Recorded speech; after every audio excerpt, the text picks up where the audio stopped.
Well, hello everyone, Dan Hurd Prospecting here. Welcome back to my channel. And if you're new, welcome. I hope to earn your subscription today. I have some big news that I am very excited to share with you. I am so excited about what's about to happen at the Midway Mine. So wish us luck, and I hope you enjoy.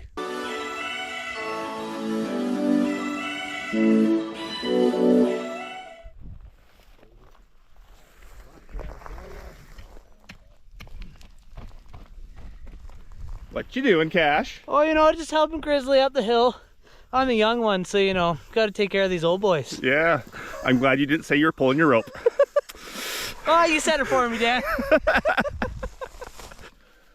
on there. Okay, cool. So first, I have to introduce one of my newest friends and partners.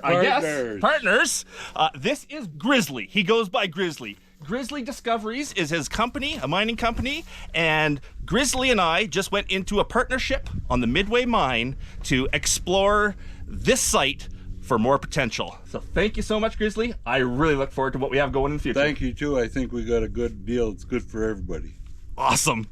A few more people to introduce here, though. And of course, everyone knows Sibo.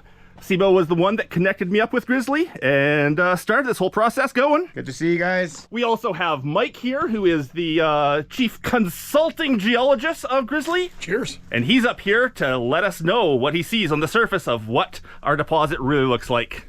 Have a lot of fun. And have a lot of fun. And this is Cash, one of my former students at Mount Boucherie. That's right. And he's like a bad smell. You just can't get rid of him. On the muscle, come on. Cash is a former student who has turned into a great friend, and he's out here helping us out to take some samples today. Yep. Take care of you old guys. Yes. Extraordinaire. When I say I've partnered up with Grizzly, what we've done is I've put together, well, he's put together an option agreement with me.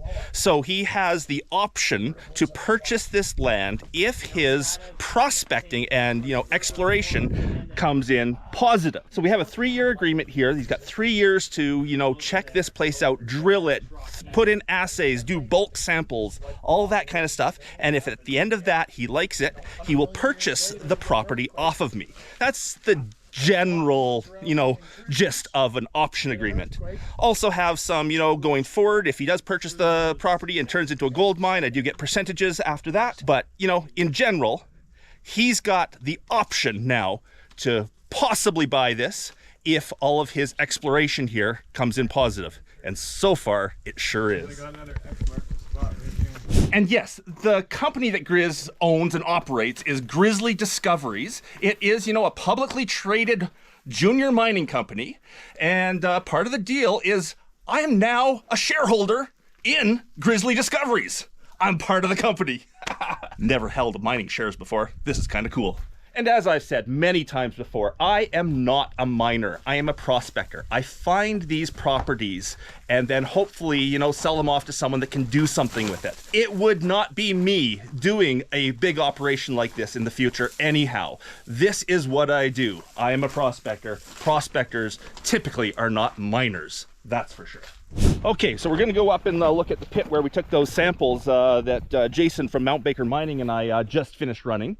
And going to show them sort of where we got those samples, what kind of numbers we got.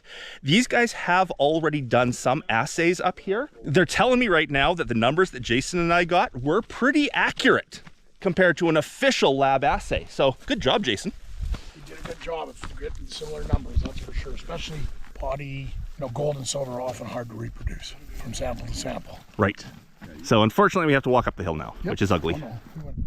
So on our way up to the pit, we're starting to look at this chunk of bedrock that's coming out here and noticing that it's just, you know, solid sulfides again, quartz sulfides. It is more of the same stuff that was paying so well up in the pits here. So this could be a third seam.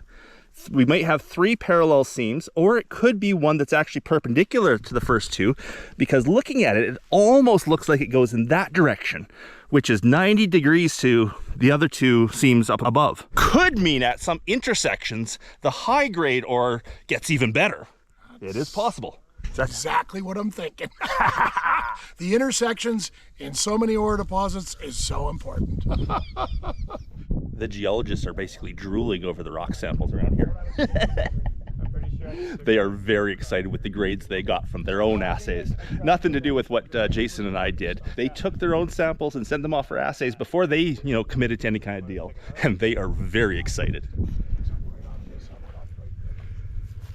So when Jason and I smelted off our samples here, right here had our best sample, and it came out with our very rough and dirty estimates, came out to 49 grams per ton of gold, and I forget the number of silver. It was in the hundreds. Grizz's company sent off some assays, and Mike's got some of the results back already. Mike, what did you say the best one was coming in at? The best gold number was 70 grams per ton, and there's a few 10 to 20 grams per ton. Now, having said that, they're selective grab samples, so not always indicative of the overall mineralization, but they certainly give you an idea of the tenor. And several of the samples were what we call over-limit silvers, and had to be actually fired to get real silver numbers, and were in the vicinity of 1,500 grams per ton silver, or 0.15%. Wow, 70 on gold and 1,500 on silver. And obviously that is one good sample of the best looking stuff from here. But very, very selective. Very selective, but that's the potential we could be looking at. Well, and that makes up for a lot of bad rock. So absolutely. So there you go. Our sample from right there really showed some nice numbers.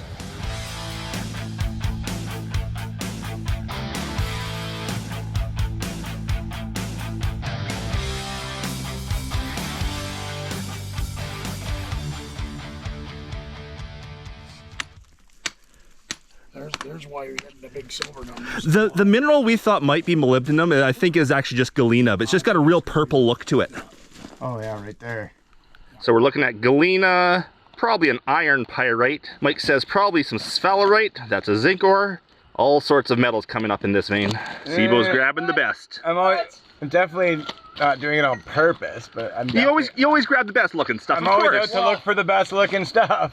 If you're looking at making this into a mine in the future, the machinery is not going to just take the seam. It's going to be taking a lot around it. So you need to know what's in that rock that's around it as well. Normally I would come in here and just, try to sample right across the whole thing, right? Now this is the pit that you think they took to pay off their debt.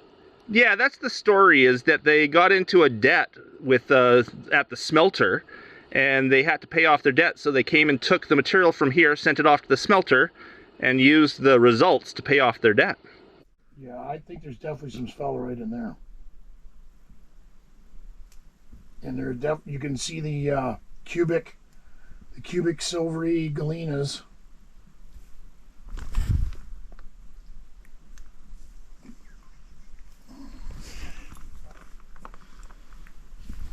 And I don't think the lead zinc were they weren't 10%, they were 0.5% or 1%, so they weren't anything out of the ordinary. But zinc and lead, silver sure likes to travel with it. And what's a bit of a surprise is the gold sometimes. This level of gold is really interesting. Often you'll see quartz or you'll see wall rock, what we call selvages. Okay. So and what that is crack seal. And the theory is that small earthquake, crack, fluids come up. 10,000 years later, crack, fluids come up. They're hot and under pressure, and why the layering is that every time it cracks, it breaks a bit of the wall rock off, and then a new fluid comes up. Usually not in the middle of the vein; it comes up along the walls, right? And that's how it builds, right? That's how it builds, and you get all that layers in the quartz. And sometimes what looks like fragments of the wall rock, fragments of diorite or fragments of sediment or something, whatever the host rock is, right. And you'll get that actually in the middle of the vein. Well, you're just seeing over 1 million years or 2 million years, earthquake, crack, fluids, earthquake, crack, fluids, right? That's kind of the gist of how a lot of these vein type deposits form. Okay, Mike, I've got a question for you then. Just listening to what you just said, often we hear that there's typically better gold values on the footwall of a vein than anywhere else. If you're saying that the gold doesn't sink in the fluids, why would that be? Or is that true at all? I don't necessarily think that's true.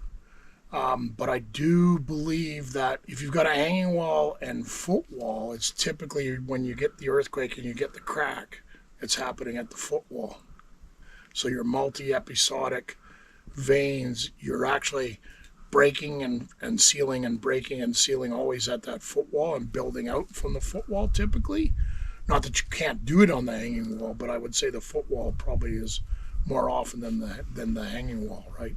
And that's why sometimes the good gold content can be on that side, because it came later. You're reworking it always, right? So you're giving it multiple chances to get the gold event.